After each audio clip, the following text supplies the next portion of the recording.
Perhaps more than we'd care to admit, we've become pretty dependent on automation. Robots do thousands of industrial tasks. They also clean our homes, mow our lawns, and deliver our food. Here's your delivery. And they remembered the banana peppers. So these days, we don't give robots a lot of thought. For the most part, they just do their jobs well, and they never complain. And what's fascinating is where automation is headed in the future.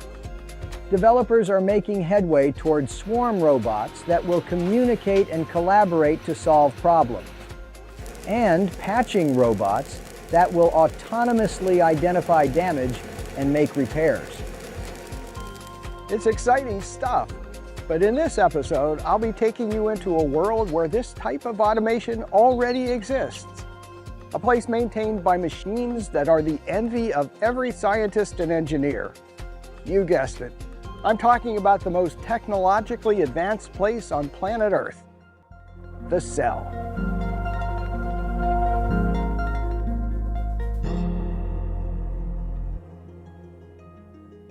In previous episodes, we looked at molecular machines that build and assemble the cells in your body. Today, we'll look at machines with a different task. Their job is to make repairs in your cells. Inside of you, there are trillions of microbots working hard to fix what's broken in your cells. Without them, your body would break down in a very short time. And unlike your air conditioner that doesn't get fixed until the repairman arrives, the molecular machines in your cell are making repairs 24/7. They do the work, and you can keep running without even knowing there was ever a problem. So let's move inside where these machines are found all over the cell. We'll be visiting the cell membrane, the cytoplasm, and the nucleus, which is our first stop, and the home to DNA. DNA is the carrier of the genetic information that helps make each of us who we are. One secret of the cell is that things go wrong with your DNA on a continual basis. In most cases, these problems have to be fixed. Here's what happens.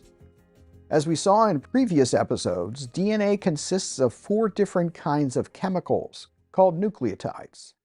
Like letters in a sentence, their sequence spells out instructions for the cell. An error in the instructions can result in a defect. This is a critical issue when the cell replicates. The DNA has to be copied accurately so the sequences are identical. Copy errors can have serious consequences. Now we'll look at the remarkable mechanics of DNA duplication and repair. To help us follow the process, we'll be portraying the many machines in the cell as, well, machines. Before DNA can be copied over, it has to be unzipped by a machine called helicase. With the strands separated, we can begin the DNA duplication process. A truly remarkable machine called polymerase adds the complementary nucleotides to the growing new strand. The template is A with T and G with C. When all goes according to plan, the strand is completed with no distortion to the code, and you have a perfect copy. But now for the rest of the story. As I said before, things do go wrong with DNA. Actually, a lot of things. Now we'll go behind the scenes where myriad robots maintain DNA's integrity and keep you alive. Here's our first challenge. It turns out polymerase has a serious weakness. By itself, it isn't able to hold on to DNA very tightly. After adding just a few nucleotides, it falls off. You can't copy what you can't hold on to. So right off the bat, we have a major obstacle. But fear not, as we're going to see throughout this video, the cell is filled with gadgets that solve problems. In this case, we have this very cool clamp, perfectly designed to help polymerase keep its grip. But this donut gadget might seem odd to you. How does it fit around the DNA? Enter another amazing molecular machine called the clamp loader. It pulls apart the clamp and wraps it around DNA. Now the polymerase can merrily slide along the DNA, making a new copy. But now we have another problem. Sometimes an incorrect nucleotide gets added to the sequence. Fortunately for us, polymerase isn't some ordinary, undiscerning robot. It's a very fine proofreader. The polymerase will actually sense the error and immediately step back to cut off the incorrect nucleotide. It then proceeds as before, adding more nucleotides to the end. Leaving nothing to chance, some machines double-check for uncorrected mistakes. If mismatched nucleotides are found, a repair team cuts out the region.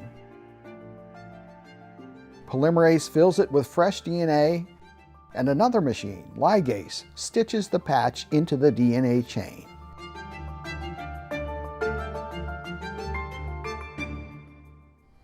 At this point, I think it's important to point out that many comparisons have been made between machines made by humans and the machines found in humans. Clearly, we are an assembly of many sophisticated mechanical parts. So does that mean you and I are just machines? No, of course not. Machines are arrangements of parts that can be used for a task. They exist for the good of something else. But people and other living things exist for their own good, for their own purposes. The living organism is the being for whose good the machines of the cell work. Now, onto the cytoplasm, which has some of the most astonishing machines of all. The cytoplasm is busy with millions of protein machines, and sometimes they can get jostled and damaged. This transporter is carrying a lipid to the cell membrane. Usually it delivers the cargo smoothly, but today a collision occurs. The misshapen transporter now poses a hazard, and it must be taken out of service. And this proteasome does just that. Its job is to dispose of whatever is dragged into it. Destruction machines roaming freely in your cells? Not a comforting thought. But the proteasome has safety caps on both ends. Healthy machines are almost never consumed. So how does the proteasome know what to shred? The job of another set of micromachines is to recognize disabled machines and place a tag on it called ubiquitin. It's kind of like those signs you see on junked cars next to the road. The proteasome is drawn to the tagged wreck, but the opening is too narrow. No problem, the proteasome cap straightens it out, threading it inside where it's broken down into fragments by prods that break chemical bonds. These fragments are further reduced to amino acids, which the cell can reuse to build new machines. Interesting. Our cells have been doing recycling long before it became popular. Removing the trash is not a glamorous job, but it is a critical one. If rubbish builds up on the streets, all manner of health hazards can ensue. Similarly, a cell with a defective proteasome system is at risk for many diseases, including Parkinson's and other neurodegenerative diseases. And finally, the cell membrane. As with DNA in the nucleus and proteins in the cytoplasm, maintaining the integrity of the cell membrane is a constant struggle. At times, tears occur, causing internal contents to leak out and external material to flow in, leading to cell death if not quickly stopped. And what's sort of disturbing is that these tears don't just happen occasionally. At any one time, up to 10% of active muscle cells can have tears or holes in their membranes. As many as 12% of nerve cells. You don't want to lose those.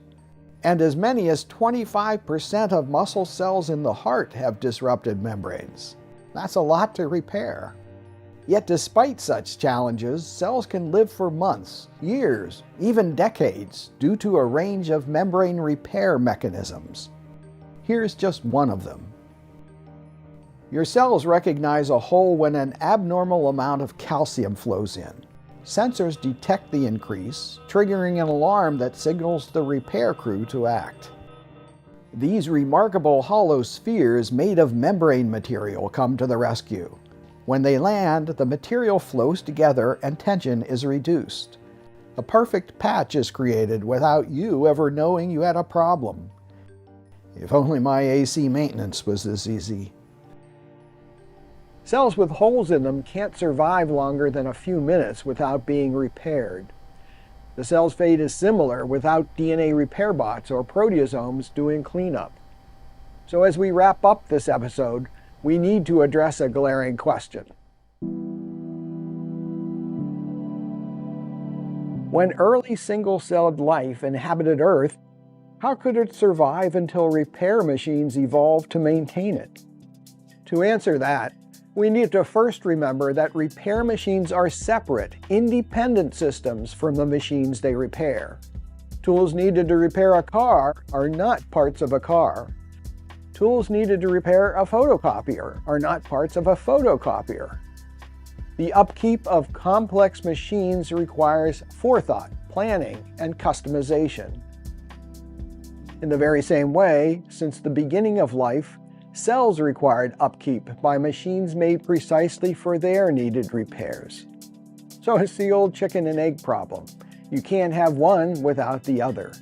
The first life necessarily had a complete maintenance system. And just like so much else we've seen about the cell, its remarkable repair machines, which sustain you every moment of your life, are products of forethought and purposeful planning. That is, they are products of intelligent design. I'm Mike Behe, and I look forward to seeing you on the next episode of Secrets of the Cell.